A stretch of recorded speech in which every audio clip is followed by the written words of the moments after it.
Hey, coucou. Ce matin, j'ai fait l'amour et c'était vachement bien. Et la différence avec hier, quand j'ai fait l'amour et que c'était vachement bien aussi, c'est qu'aujourd'hui, j'avais mes règles. Et en fait, quand j'ai terminé, je me suis rappelé que quand j'étais jeune, je faisais pas l'amour avec mes règles, en fait. Et que quand j'étais jeune, j'avais plein d'a priori sur le sujet. Et mes partenaires avaient aussi plein d'a priori sur le sujet. Ce qui fait que ça n'arrivait pas. Et alors, dans cette vidéo, je vais essayer de t'en parler de manière libre et assez sans filtre. Et je vais essayer de te décomplexer peut-être vis-à-vis de ça. Et cette vidéo, je voudrais qu'elle s'adresse autant aux filles qui pourraient être gênées de faire l'amour avec leurs règles, qu'aux garçons qui pourraient être gênés de faire l'amour à une fille qui a ses règles. Alors, quand j'étais jeune, effectivement, j'étais hyper complexée par ça. Parce qu'en fait, déjà, je comprenais pas très bien techniquement comment ça marchait. Je me disais, mais c'est bizarre, il y a du sang qui coule. Je vais rentrer, il va rentrer dans mon vagin alors qu'il y a quelque chose qui s'en échappe. Ça n'a pas de sens. Et c'était bizarre. Et puis aussi, je me disais, mais le sang c'est sale et c'est dégueulasse. Et je peux pas faire l'amour quand j'ai mes règles. Je vais avoir du sang partout, il va avoir du sang partout sur son sexe et ça va être dégueulasse. Je me disais aussi, le sang, ça sent pas bon et ça va pas être agréable pour lui. Ah, j'ai peur que tu... Ça va pas être agréable pour lui, il va pas aimer. Et les garçons me renvoyaient aussi beaucoup cette image de mais le sang c'est dégueulasse. Il y a un jour un mec qui m'a... Deux trucs, je me souviens. Un jour un mec qui m'a dit moi si j'avais du sang qui sortait de la bite, t'accepterais de coucher avec moi? Et j'avoue sur le coup je me suis dit ouais il a pas tort. Ce serait bizarre. Et je me souviens aussi d'un mec un jour, j'étais en fin de règle, tu vois, genre le dernier jour. Et quand il a eu terminé, le préservatif était un petit peu rosé, mais rosouné, tu vois. Il m'avait fait un bordel en mode, mais pourquoi tu m'as pas dit que t'avais des règles? Je déteste, c'est dégueulasse. Et il m'avait renvoyé cette image, comme quoi c'était super sale. Et je l'avais un peu trahi, tu vois, en couchant avec lui, avec mes règles. En parlant avec mes copines, il y a d'autres trucs aussi qui rentrent en jeu. Il y en a un qui me concerne aussi en fait. Non, ça me concerne aussi un peu. C'est que selon la période des règles, moi parfois, quand c'est le premier jour, j'ai mal au ventre, très peu, hein, très peu, mais je suis plus sensible. Et du coup, d'avoir comme ça quelque chose qui rentre, juste l'idée de quelque chose qui rentre dans cette zone qui est un peu sensible, qui me fait un peu mal, je supporte pas cette idée-là. Et j'ai des copines qui me disent que elles, c'est impossible justement pour cause de douleur. Impossible, impossible, impossible. Et alors, du coup, pendant mon adolescence, j'ai commencé à faire l'amour, j'avais 15 ans.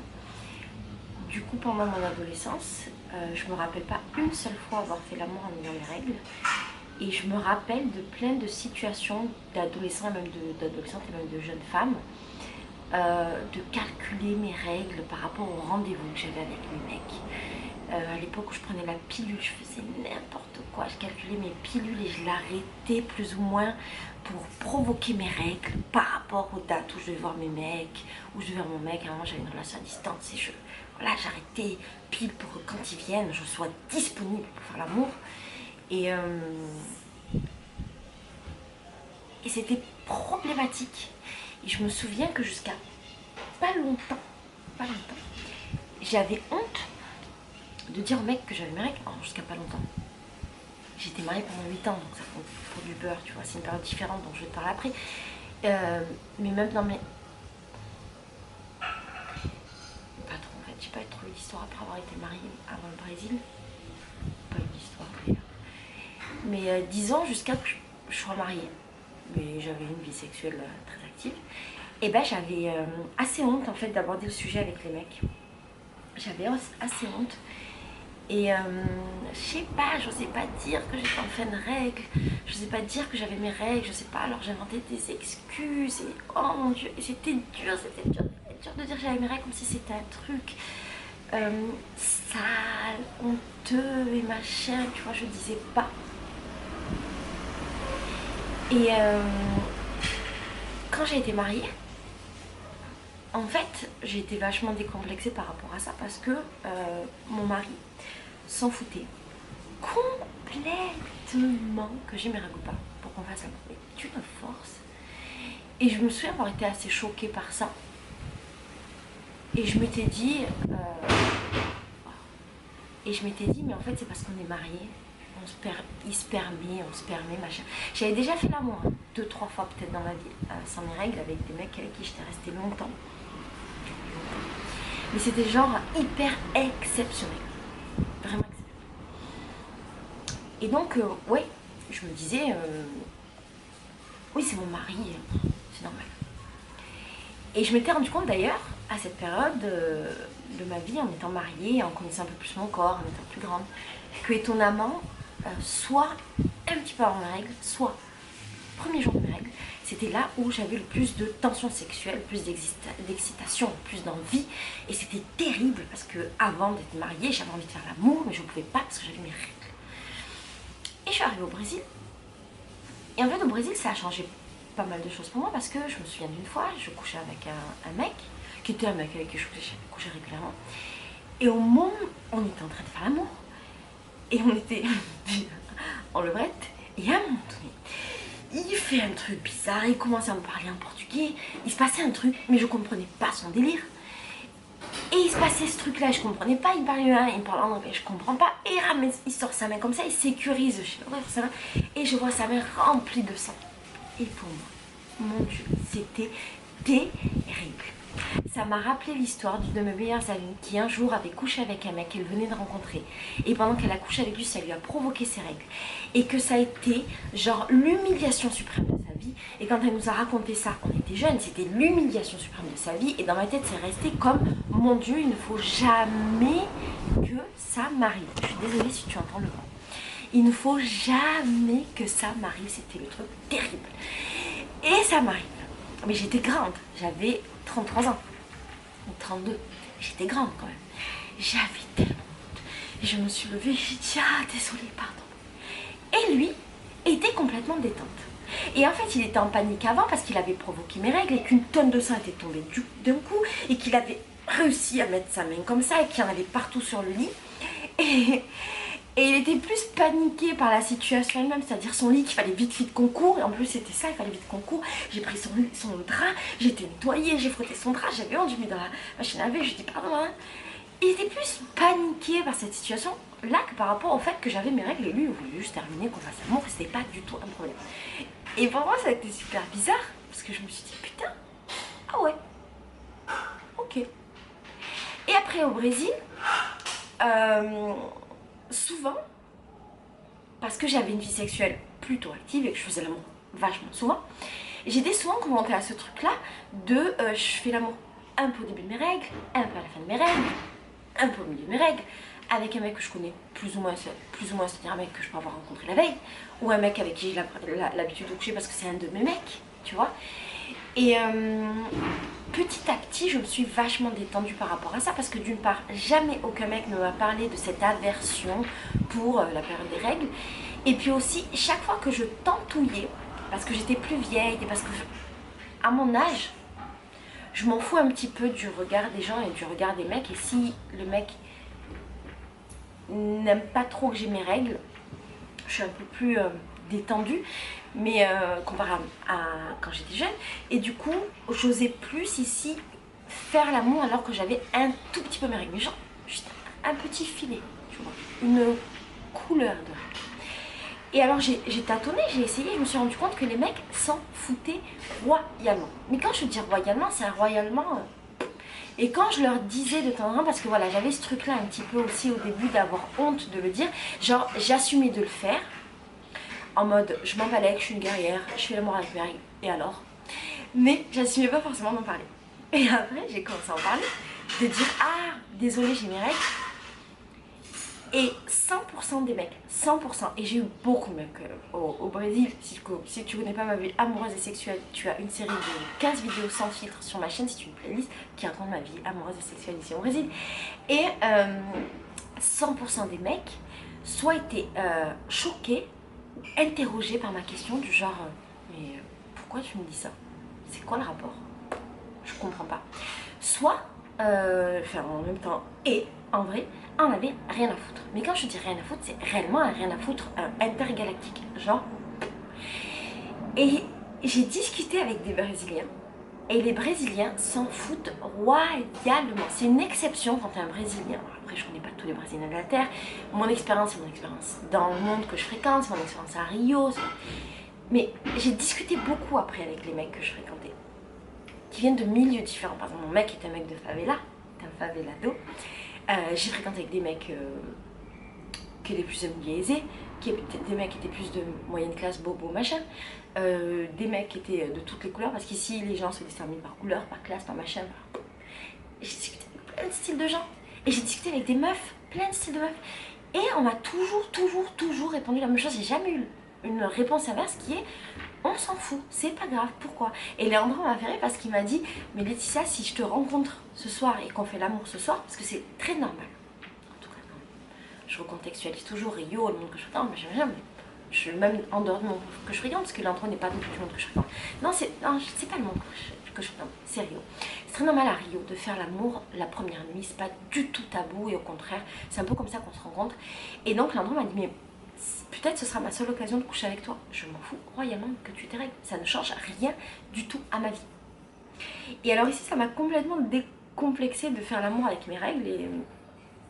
Et c'est plus un critère, un machin, genre un truc qui peut modifier l'expérience sexuelle. Et donc si je te fais cette vidéo, c'est pour te dire déjà qu'il existe un monde où c'est pas un problème. Ça existe aussi en France. Il y a plein de mecs qui s'en foutent. Mais il y a quand même un peu ce truc en France, je trouve, de avoir peur de faire l'amour quand on a ses règles, autant du côté des filles que du côté des garçons. Et alors, qu'est-ce que je voudrais te dire par rapport à ça, toi qui es une fille, peut-être une jeune fille, ou toi qui es peut-être un jeune homme, c'est que faire l'amour avec ses règles, c'est exactement la même chose que faire l'amour pas avec ses règles. En fait, c'est pas genre mieux, c'est pas genre différent, c'est pas genre, c'est exactement la même chose. Quand tu fais l'amour sans tes règles, ton corps produit un fluide pour humidifier, pour mouiller, pour que le sexe de l'homme puisse passer plus facilement, puisse glisser. Et bien quand tu fais l'amour avec tes règles, en vérité, c'est la même chose, sauf que ce fluide il est rouge. Voilà, c'est exactement la même chose. Et t'as aussi ton fluide, ta mouille de meuf, ton fluide pour que le sexe de l'homme puisse glisser, tu l'as aussi. Mais ce que je veux dire, c'est que concrètement, quand tu vois, c'est exactement la même chose. Et alors moi, ce dont je me suis rendu compte avec mon expérience de 35 ans et dans mes 35 ans de 20 ans de vie sexuelle, je me suis rendu... Non, de 10 ans, oui, de 20 ans. 35 de ma mère, ça fait 15... Oui, putain, je sais pas, de 20 ans de vie sexuelle. Je me suis rendu compte que d'une... Alors, peut-être que c'est moi, parce que j'ai pas un grand flux, mais que, globalement, quand je faisais l'amour avec mes règles, j'avais pas énormément de sang. Dans mon imaginatif, quand tu vas faire l'amour avec tes règles, tiens, un torrent de sang, le lit qui est couvert de sang, le mec qui est couvert de sang et toi qui es couvert de sang. C'était comme ça dans mon imaginaire de fille. Et en fait, non, t'es pas couvert de sang. Le kiki, à la limite, il est un peu rosé.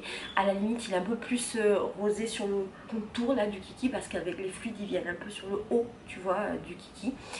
Près du pubis d'homme, je sais plus si on dit un pubis prendre, je crois, oui.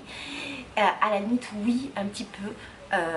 Mais en fait non, pas beaucoup. Alors je sais pas si c'est un phénomène genre que le fait de faire l'amour, d'avoir une activité, il y a moins de sang qui coule, je sais pas. Je suis pas une spécialiste du corps humain. Moi je pencherais plutôt pour le fait qu'en fait on pense à tort qu'on perd énormément de sang pendant nos règles, mais en vérité on perd pas énormément, on perd ça sur un verre d'eau, sur un petit verre d'eau. Et ça c'est pour une majorité de meufs, mais il y a des meufs qui perdent beaucoup plus. Il y a des meufs qui perdent beaucoup moins. Pendant moi j'ai un tout petit flux. mais même quand j'ai demandé à mes copines, généralement c'était pas une mare de sang, je pense que c'est vraiment un imaginaire. Il y a un autre truc dont je me suis rendu compte, et alors là j'ai aucune preuve que ce que je te dis c'est vrai, mais je me suis rendu compte que quand je me lavais avant, quand je prenais une douche, ou quand je prenais, genre je me lavais ma mounette avant, et ben il y avait très peu de sang, beaucoup moins de sang. Alors on m'a toujours dit l'eau ça coupe les règles. Je sais pas si c'est une légende urbaine et je sais pas si c'est vrai, mais voilà, moi je me suis rendu compte de ça. Peut-être que j'invente, tu vois, peut-être c'est un biais cognitif qui fait que comme j'ai cette croyance, je vois qu'elle se vérifie alors qu'en fait non. Et alors par rapport à l'odeur, oui effectivement le sang ça a une odeur. Notre chatte a une odeur aussi. Effectivement ça donne une odeur différente, mais c'est pas non plus le bordel de la chatte. Voilà, c'est pas le bordel de l'odeur et c'est pas grave. Par rapport aux douleurs, il y a des fois où moi j'arrive pas à faire l'amour le premier jour de mes règles parce que ça me fait un peu mal. Mais il y a plein de fois où j'arrive. Par exemple hier c'était le premier jour de mes règles et c'était nickel chrome. Ce matin pardon, j'ai eu aucune douleur et au contraire ça m'a plutôt fait du bien. Et c'était plutôt agréable en fait de faire l'amour alors que j'avais mes règles, pas plutôt agréable dans le plaisir sexuel. Effectivement, il y a beaucoup de plaisir, mais agréable dans le sens où ça me faisait un petit massage interne en fait, et c'était plutôt chouette. Et là aussi, ça dépend des filles. Voilà. Et alors, si tu es un garçon et que tu as peur de faire l'amour à une fille qui a ses règles, j'aimerais te dire que ce n'est pas sale. Il n'y a rien de sale, il n'y a rien de plus naturel que les règles. Les règles, c'est pas du sang sale qui coule de nos vagins, de notre utérus. Les règles, c'est plutôt du sang qui n'a pas été utilisé pour donner la vie, du sang hyper riche qui n'a pas été utilisé. Effectivement, il peut avoir une odeur parce que c'est du sang qui n'a pas été utilisé et qui coule et donc qui est resté un certain temps, mais pour autant ça ne veut pas dire qu'il est sale, c'est pas du sang pourri, absolument pas. Et d'ailleurs tu peux quand tu es une fille récolter ce sang par exemple avec une cup et le mettre au pied d'une plante, d'une végétation, d'un truc machin, parce que c'est un engrais super puissant, de dire à quel point notre sang n'est pas du sang pourri, c'est un sang plutôt riche. Je pense que les garçons qui ont peur, vous devriez tenter d'aller au-delà de cette peur. Peut-être essayer de faire l'amour à vos copines vers la fin des règles, genre le dernier jour, pour avoir une idée, pour peut-être démystifier un petit peu le truc, ou peut-être faire l'amour sous la douche, pour démystifier également la question. Tout à l'heure, je discutais avec une jeune fille qui vit chez moi et qui me disait à juste titre, et c'est chouette parce que j'avais oublié, qu'elle avait des copines qui lui disaient souvent chouette, je vais faire l'amour pendant mes règles, moi je ne tomberai pas enceinte. Et elle me disait, et je pense qu'elle n'a pas tort, qu'on peut tomber enceinte pendant ses règles parce que si on est hyper fertile, le sperme reste plusieurs jours en fait dans notre organisme, et si on est hyper fertile, eh ben, on peut tomber enceinte après, parce que la période de fertilité arrive pas longtemps après les règles. Il y a un certain délai, mais il peut être plus court chez des femmes qui justement sont plus fertiles. Donc les filles qui pensent, ou les garçons qui pensent je vais pas la mettre enceinte parce qu'elle a ses règles, attention, d'accord? Donc cette vidéo, c'est pour t'expliquer, toi garçon, que c'est pas grave de faire l'amour avec ses règles, toi fille, que c'est pas grave de faire l'amour avec ses règles, que c'est pas sale, que ça sent pas mauvais, que c'est pas quelque chose de dégueulasse, et que peut-être ça vaut le coup d'essayer, si tu n'as pas encore essayé, peut-être que ça vaut le coup de converser, d'en discuter dans le couple pour démystifier le truc. Voilà. Moi j'aurais aimé en tout cas qu'on me dise ça quand j'étais plus jeune, j'aurais aimé qu'on me dise juste c'est pas sale et c'est pas grave, et en fait en vérité vrai, beaucoup de monde le fait. Je crois que plus on grandit et plus on le fait. Les meufs de mon âge, elles ont globalement pas trop de problèmes à faire l'amour avec leurs règles. Elles ont globalement pas trop de problèmes à faire l'amour quand c'est quelqu'un avec qui elles sont depuis longtemps. Et sache que moi j'ai globalement pas de problème à le faire avec un mec que j'ai rencontré il y a 10 minutes, j'ai aucun souci avec ça. Voilà. J'espère que cette vidéo elle t'a donné des infos, en tout cas j'ai voulu partager mon expérience avec toi. Je te fais des gros bisous, je te dis à bientôt, et s'il y a des tabous que tu as comme ça par rapport au sexe, n'hésite pas à me le dire dans les commentaires et j'en parlerai avec toi avec grand plaisir, et surtout je partagerai mon expérience, ce ne sera pas que quelque chose d'abstrait, je te dirai comment moi j'ai vécu ça dans ma vie, d'accord? Je t'embrasse fort et fais beaucoup l'amour, ça fait du bien.